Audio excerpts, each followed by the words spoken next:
morning, ladies and gentlemen. I'm delighted to be here at the Fraud and Cybercrime Symposium. Without a doubt, there are an amazing array of technologies that are coming online right now that will, in many ways, create a world 10 years from now that is completely unrecognizable to today.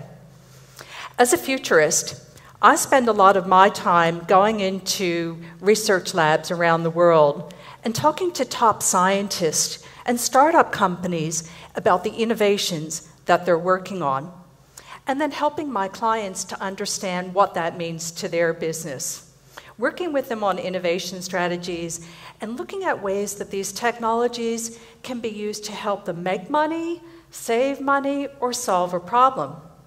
But as I examine these technologies, I also find that there are increasing implications for security and privacy that are going to impact all of us and are opening up new threat vectors for cyber criminals as well.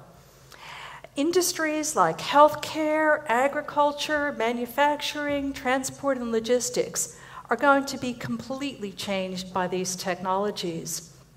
But as this happens, we need to look very carefully at the implications for society. So what I'd like to do over the next few minutes is weave you in and out of the here and now and the future and show you some of the things that you should be aware of as you start looking at new technologies. So to start with, I've identified 3 major trends that will take place over the coming 10 years. The first is that new devices will create new opportunities. Believe it or not, the iPhone was launched only in 2007, less than 10 years ago. Think about how that has changed your life. How many of you would leave your house without your smartphone now? There's more computing power on your gadget that you carry in your pocket than the computers that NASA used to send man to the moon. The same thing's going to happen with the technologies that are coming online now. The second mega trend is that everything, and I mean everything, is going to be connected. Sensors are getting so small that they'll be built into your clothing. They'll be built into every package that you buy. It's underpinned by this really boring addressing technology called IP version 6, but it will allow 340 trillion devices to connect to the internet. And then the third mega trend is privacy. Will it be gone forever? And as I talk to you today, think about the implications of that. Before I take you on a ride to the future, let's set the scene for where we're at now in 2015. I'd like to start with our favorite gadget, which is the mobile phone. We love our gadgets. We download all kinds of applications onto them. But what you may not be aware of is that applications are not always what they seem to be. A very famous example is Flappy Bird, and there are about 300 clones. I don't know what the attraction of Flappy Bird is, but a recent research study showed that 79% of these Flappy Bird clones contain malware that can get at the root of the operating system of your mobile. It can get to anything that you've got on your mobile device. And that's not the only one. There are a whole range of applications that do things surreptitiously. They download your contact book and upload them to servers. A flashlight tracks you everywhere that you're going, sending your movements to advertisers.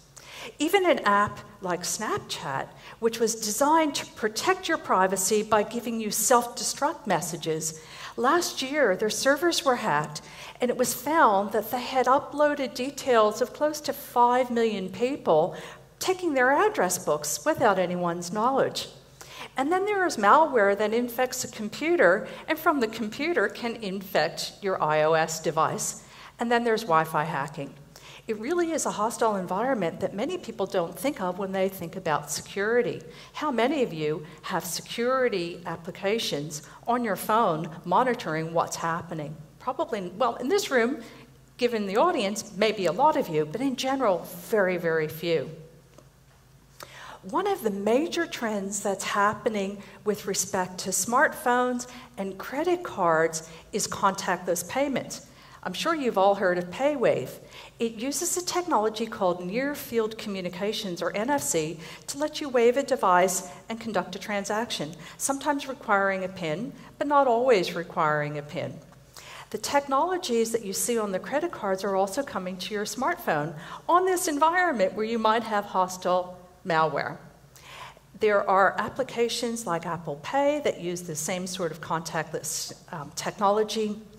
Optus has recently come out with a really cool innovation where if your phone doesn't have the near field communication chip in it, you can buy a SIM card that has NFC in it and be able to charge things right on your phone. Another new technology emulates magnetic strips, and that's from a company called LoopPay that was just bought by Samsung.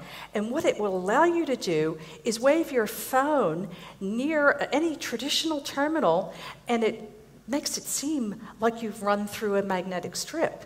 So in your digital wallet, you'll be loading up your credit cards, your driver's license, all sorts of things, all on your mobile phone. What happens if you lose your phone? What happens if you don't set a PIN and proper security on your phone? Then there are a range of what I would call fintech, financial technology disruptors. A couple of key ones, and some really important ones for the banking industry, are peer-to-peer lending. You may not have heard of this, but it works similar in concept to the way that Airbnb does, where people who have a spare room in their house can find people who want to have a room that they rent directly, cutting out the middlemen, cutting out the banks. So with peer-to-peer lending, what these platforms are doing is connecting borrowers and lenders, giving better rates of return for people who have money that they're willing to invest, and lower interest rates for people who want to borrow money. We're only starting to see this come into Australia. A couple of early companies are RateSetter, Society One, and one that launched late last year called Thin Cats Australia that's targeting the financial market. Another big trend that we're only starting to see right now are robo-advisors. And unlike the picture I've put up here, they really don't look like robots. They're softbots, software robots that basically cut out the middleman, the financial advisor, and help you automatically adjust your investment portfolio. They claim to give much, much better rates of return over the long term than you would get with a traditional financial advisor or that you would get just trying to manage it yourself. And then, of course, we have Bitcoin, and I know we'll be speaking about that a bit later in the conference. Bitcoin is a really interesting cryptocurrency, and there are others as well, but they've already been hacked.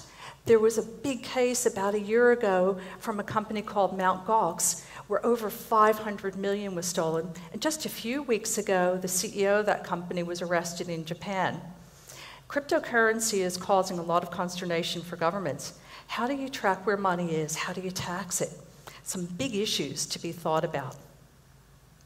And then we have identity theft. So many people just do not realize that they're leaving digital footprints with everything that they do online. Think about what you put onto Facebook. You might put the birth date of your child, you put where you're going, when you're on vacation. You might as well be putting out a flag that says, hey, I've got a nice new flashy car and a beautiful house, and I'm going to be away for a month. Please come and rob me.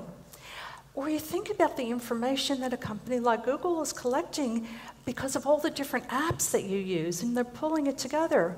They protect it like a gold mine because that's their intellectual property.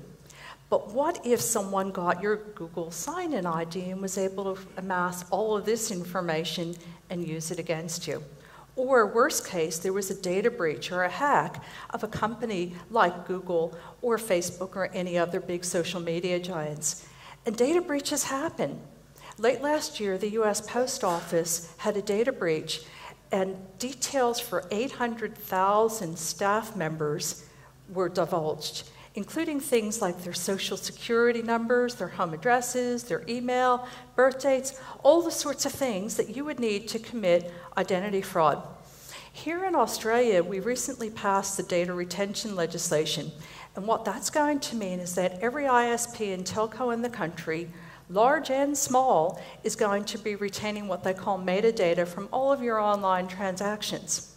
So it's going to be stored on servers, big and large companies, and it's going to be a goldmine of information. One of the things that I fear is that well-funded cybercriminals will want to get into that goldmine, or there could be a potential data breach inadvertently. So what's hackable? Already, we have seen aircraft, satellite communications that have been hacked through their in-flight entertainment systems and Wi-Fi systems. We've seen servers in nuclear plants that have been exposed to external attacks. We've seen smart TVs attacked. I know some security researchers that put black masking tape over the camera on their TV because they know that somebody could use that camera to watch what they're doing in their living room. We've seen examples where programmable controllers in prisons have been remotely tapped into to literally open all the prison doors at once. And by the way, these are the same controllers that open the doors in nuclear facilities. And then we have internet-connected devices like baby monitors that have been hacked into. Late last year, there was a couple in Ohio who woke up in the middle of the night to a sound of a man screaming, "Baby, baby, wake up!" And it turned out somebody had hacked into their baby monitor. There's already a search engine that lets you search for Internet of Things attached devices. We're starting to get to a kind of crazy world where it's filled with more and more devices connected, malware coming into the system. Any weak link in the chain can get you to something else. If you've got a baby monitor that can be hacked into and it's on the same network as your computer where you're doing banking, could they theoretically get into your bank account details? Unfortunately, the answer is yes. Now, one of the things that I talked about in my opening was the fact that gadgets equal more opportunities. Well, just like gadgets will create opportunities, they will also create new threat vectors. So what are the kinds of gadgets that we'll be seeing over the coming 10 years? Let's start with what we're seeing now. Wearable devices are starting to become popular already, and there are 4 basic categories that I would describe to you. Smartwatches, fitness or activity trackers, smart eyewear like Google Glass and Lastra see-through glasses and some others, as well as smart clothing that you might wear as an athlete to track how you're performing.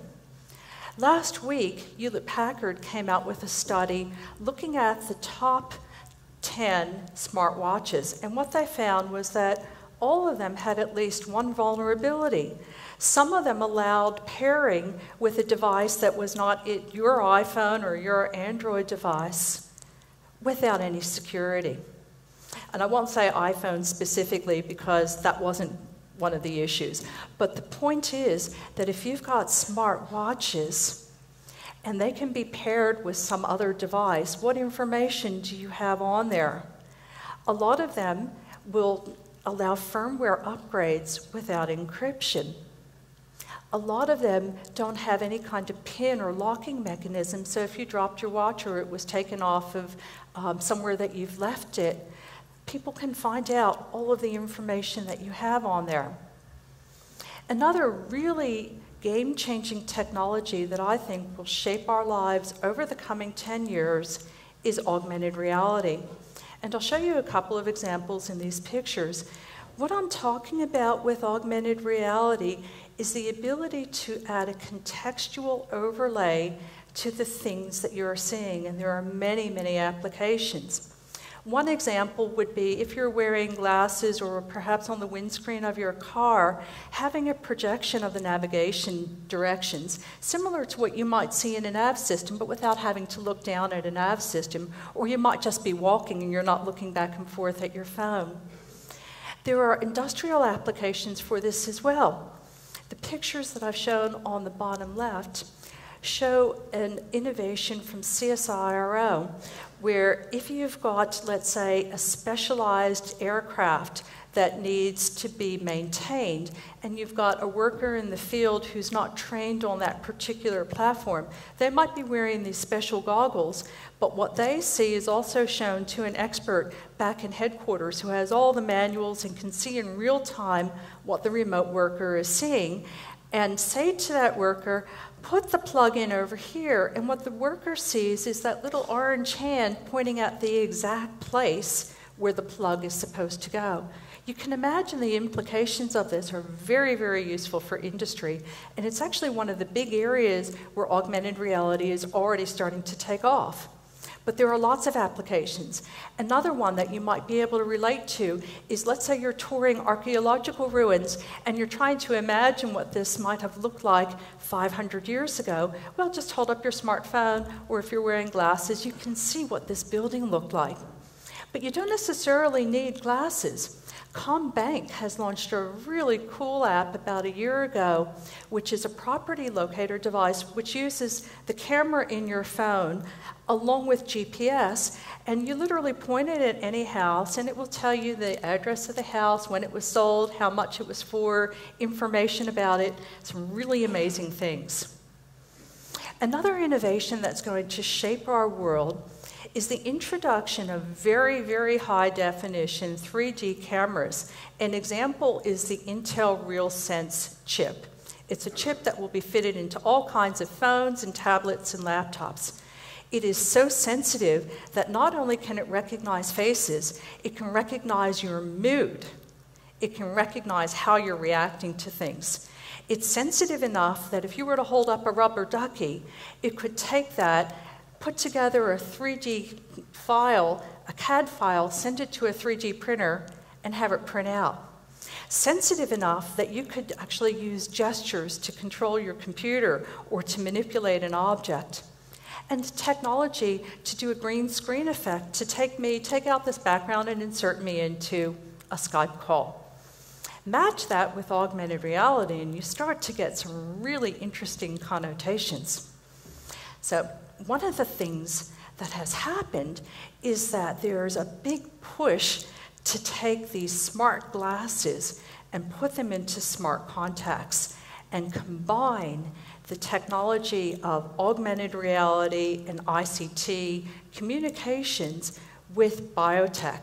So imagine that you're wearing contacts and we're looking at each other. I'm in a room like this and I see a range of familiar faces, and I know I've met some of you before, but I may not remember everyone's name. But I get little heads-up display that tells me who you are, where I've met you, able to look at your social profile and give me a conversation piece that allows me to engage with you. So why would you put these smart contacts in? Well, one of the reasons is that they also have auto-focusing capabilities. So imagine if you're like me and you need reading glasses, suddenly you're not popping your glasses on and off. The glass is auto-focused depending on where you're looking at. And it turns out that our tears provide some incredibly rich medical information. If you're a diabetic, you can measure glucose levels directly from tears.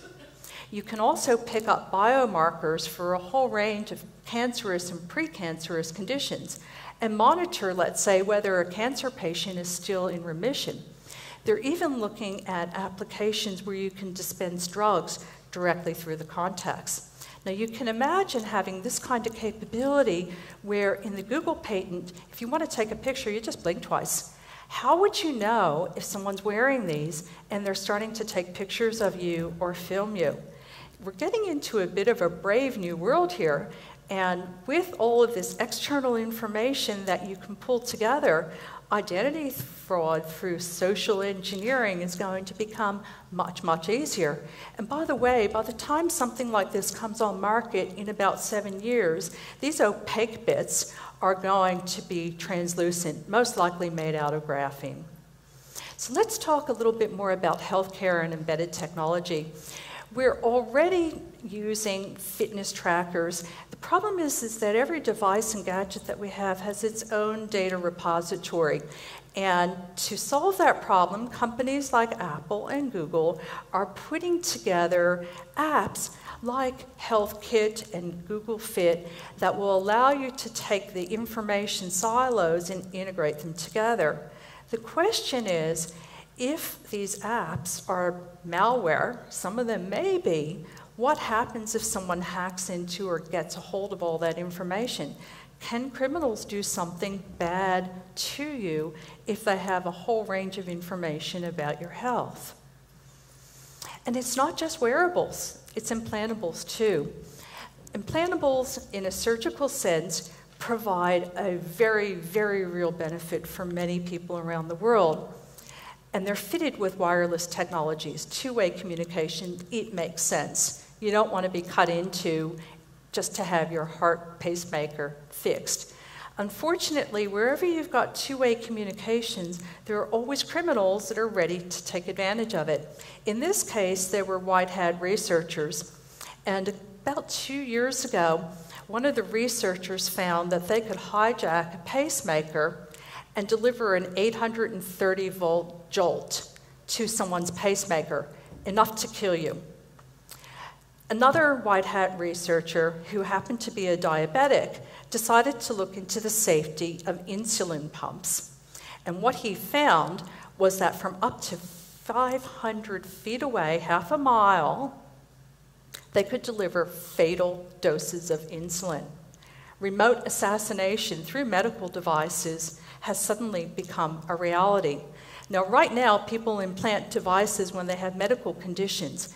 But is it so far-fetched that in the future, people will willingly put in devices into their system because they want to augment their memory or have onboard processing or storage in their person? That could very well happen, and there are people working on it.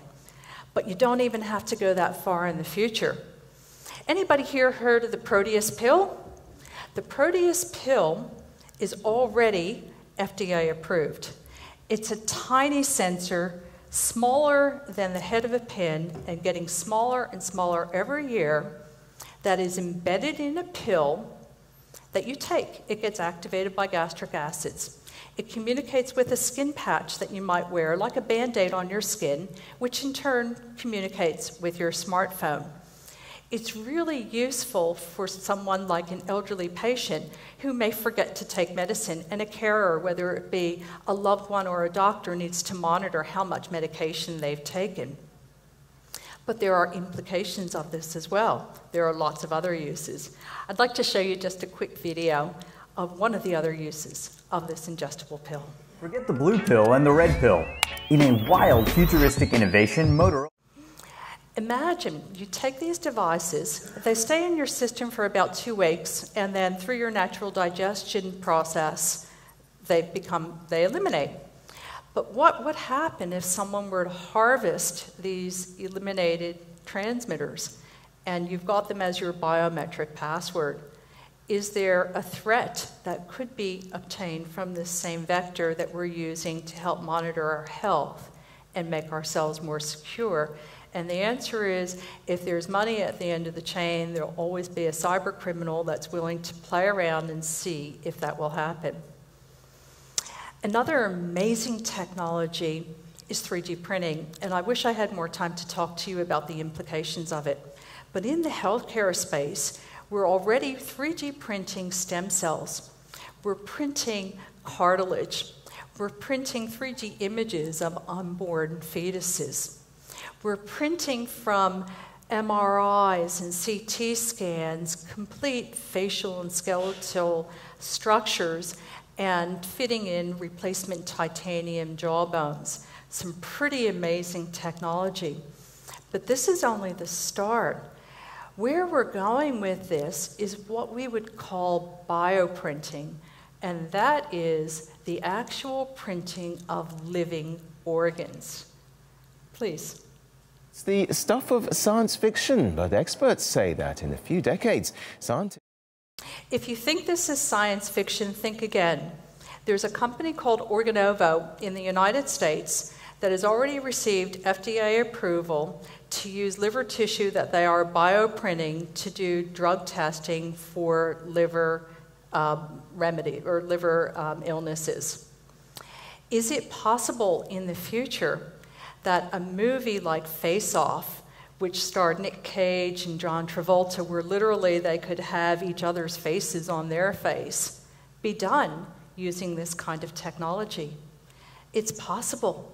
We're getting into the realm where science fiction is suddenly becoming science reality. And the question will be, how do we ensure that this technology is used for the good of humanity rather than by criminals who look to exploit the rest of us? And it's not just bioprinting. There's a really interesting innovation from the University of Glasgow in Scotland that is looking to do molecular level printing, organic chemicals. And what they are looking at is the ability to print drugs from a 3D printer. There can be enormous benefits in doing that because you would get the exact dosage that you need. But by the same token, it could present real problems for law enforcement when all you have to do is buy a bunch of random chemicals and maybe tweak them a little bit, and suddenly you're printing designer drugs that look like something that might be illicit, and they're constantly changing.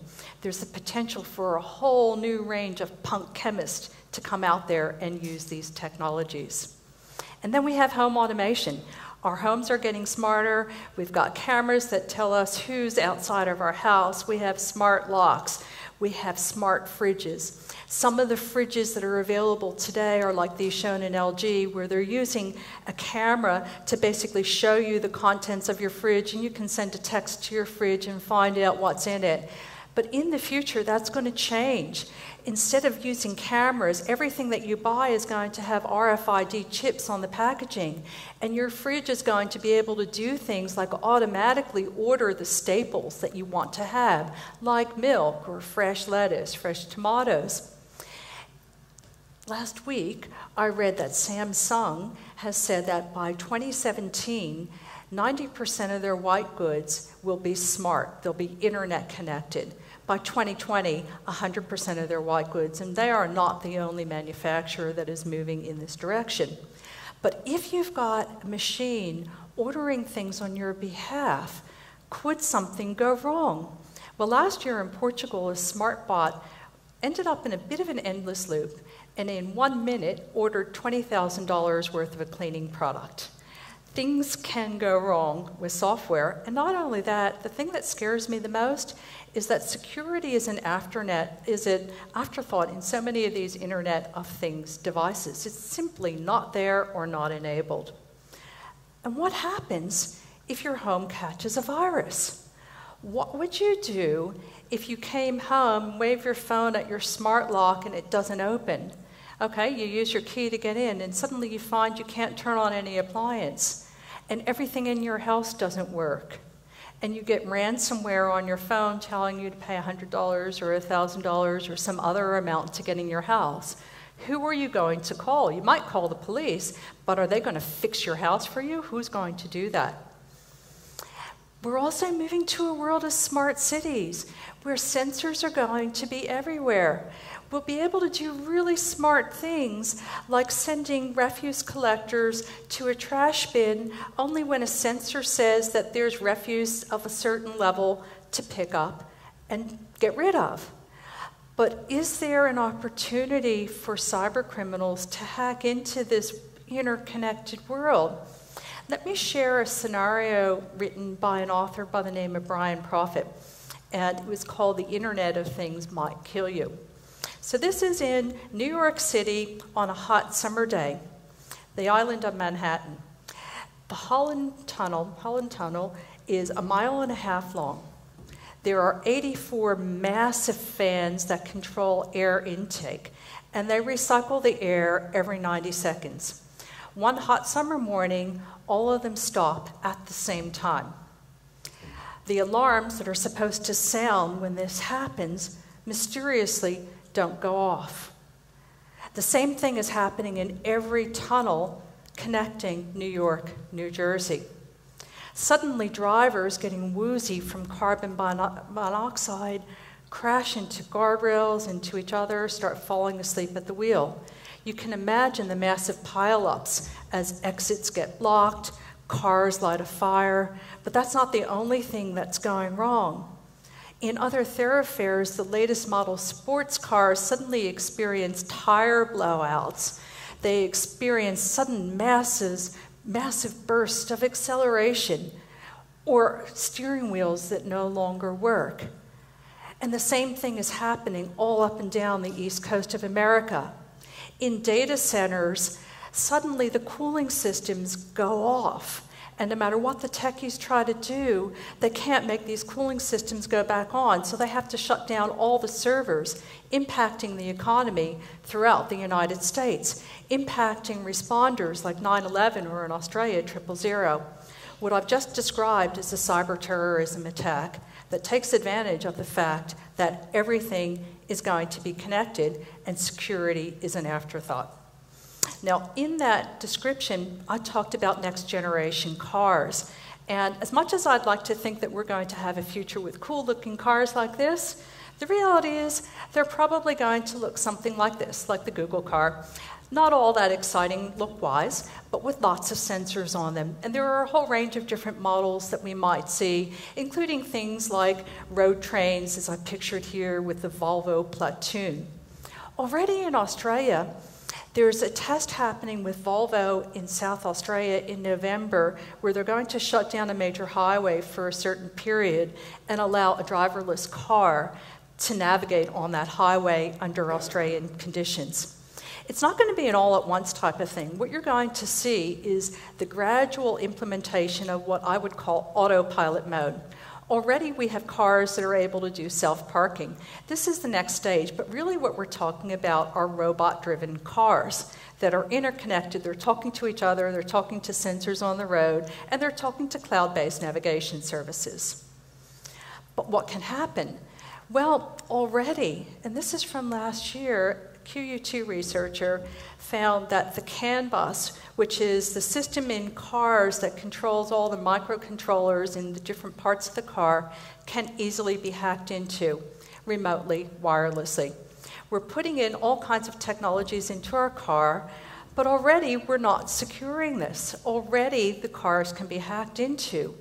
What's going to happen when they're completely robot-driven? What's going to happen when a robot-driven car sees fast enough in real time that a pedestrian is about to come across its path? Is it going to slam on the brakes, possibly killing or injuring the people in the car, causing a pileup behind? Does it run over the pedestrian?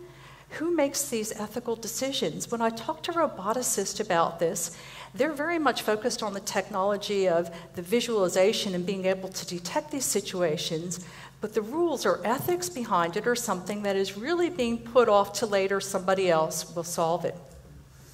Robotics is one of the major areas where we're going to see a whole range of innovation, and they come in lots of shapes and sizes.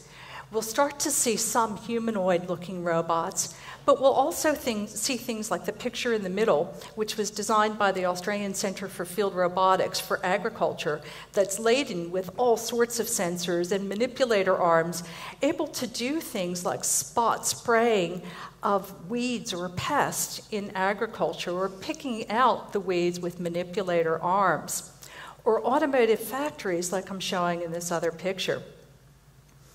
One area where robotics is already making its imprint in Australia are flying robots, popularly known as drones. And they come in lots of shapes and sizes.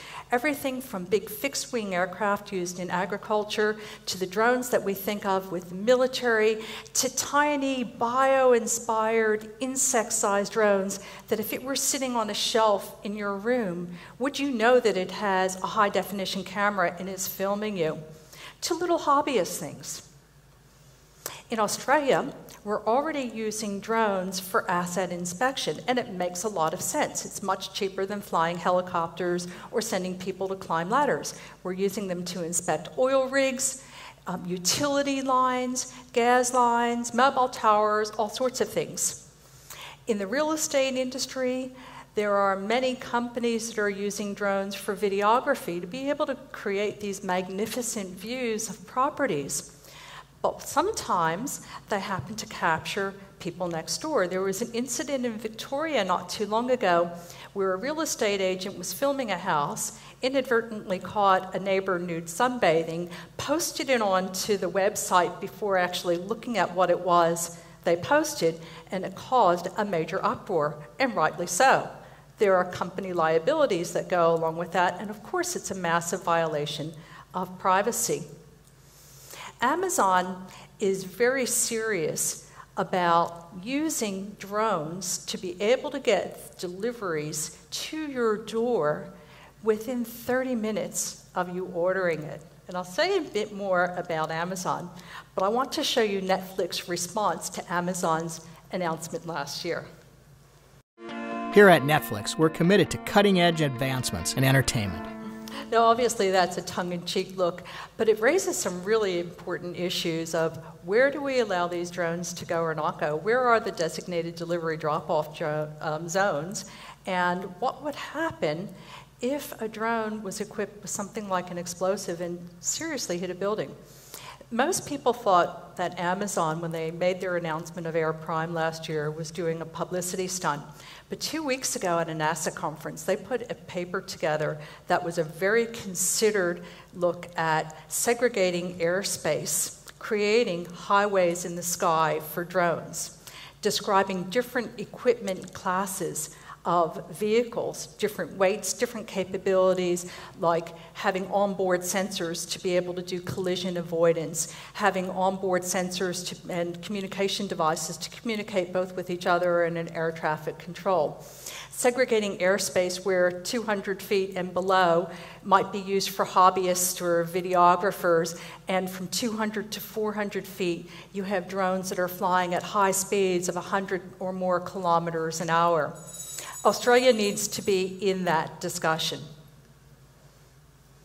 There have been safety incidents already. Late last year, there was a drunken intelligence officer that at 3 o'clock in the morning decided that he was going to fly his friend's drone and managed to evade the perimeter of the White House, one of the most secure places on this planet, and got there.